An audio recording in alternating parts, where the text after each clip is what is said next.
Well, hello, all of you. Welcome back to my channel. I'm going to share what I'm going to be focusing on because I know that focusing on this in 2025 will bring me more happiness. So I'm going to share it with you and see what you think. And no, it's not weight loss, although being healthier does help everything all the way around, but we won't go there.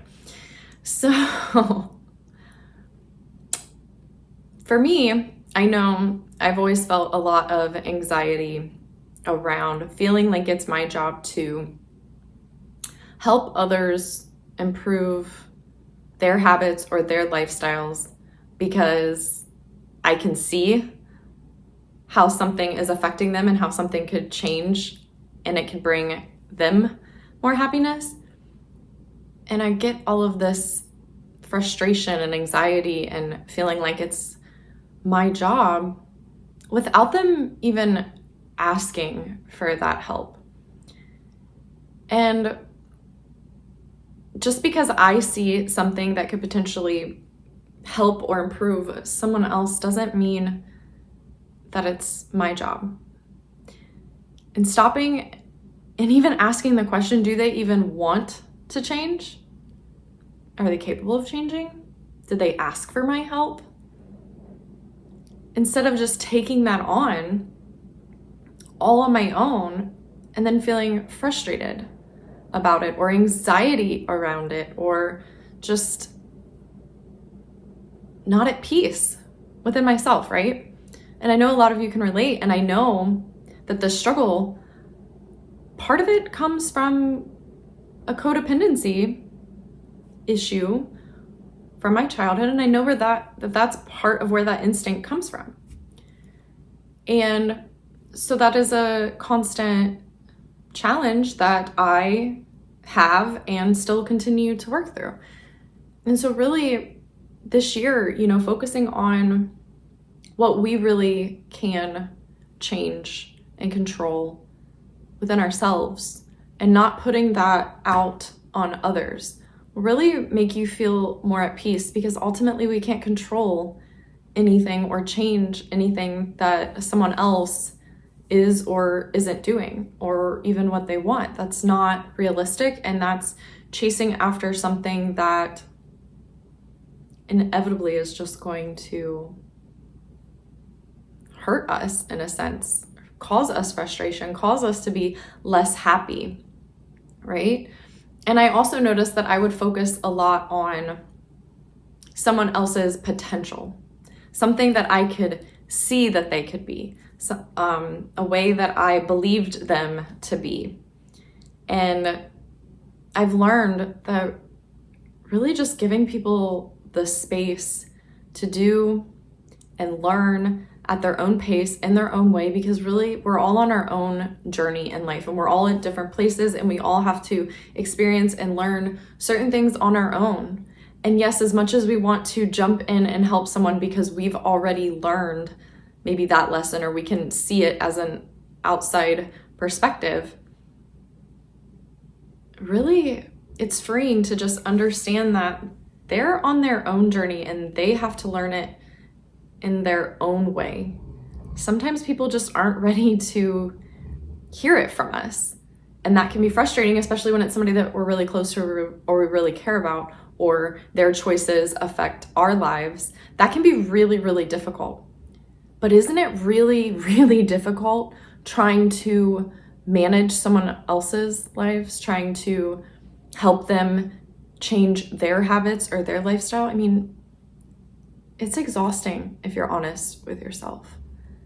And it's probably draining a lot of your happiness. I mean, I'd be willing to bet money on it. And I know this because I've done it. So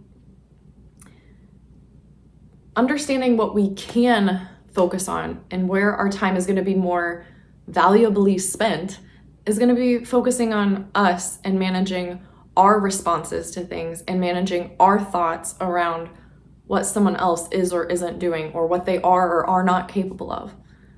And just stepping back, giving them the space. It's their journey, and focusing more on us and just accepting what someone else is is dealing with themselves. And oftentimes as humans, we have to come to the lessons on our own. We have to be in a space and willing and ready to hear certain information. I mean, if you really think about it for yourself, I'm sure you can come up with an example in your own life where someone had tried to tell you something and it just wasn't landing because you just weren't in the right place mentally, probably, or emotionally, or whatever, to really hear that message.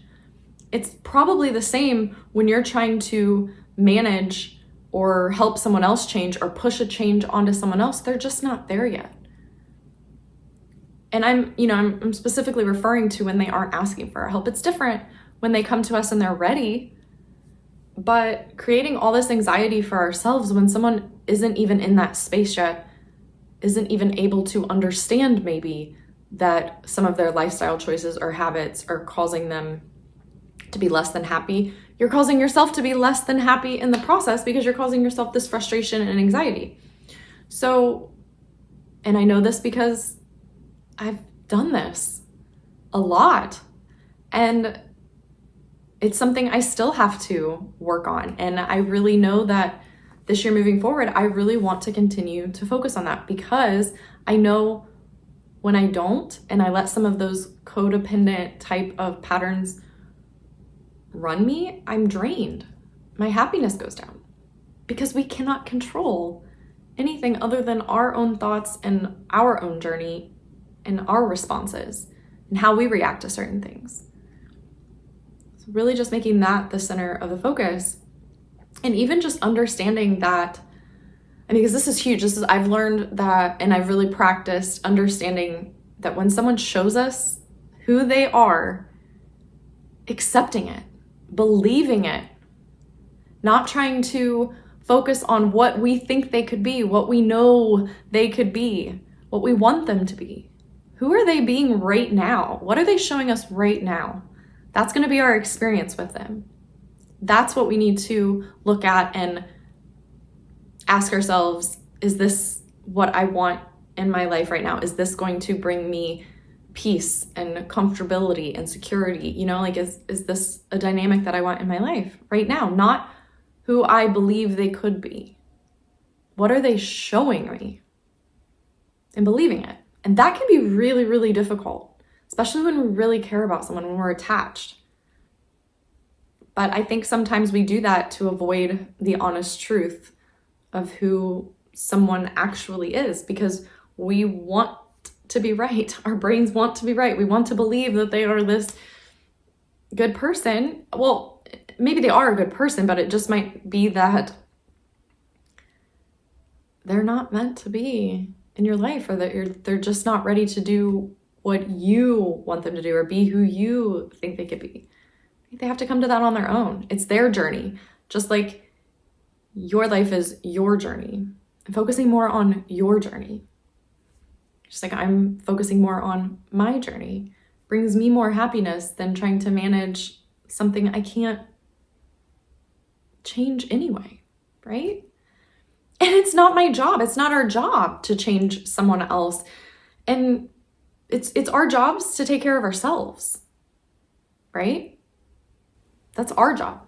And understanding that I can decide who I keep close to me. I can decide who comes into my inner circle and who I share things with, right? And really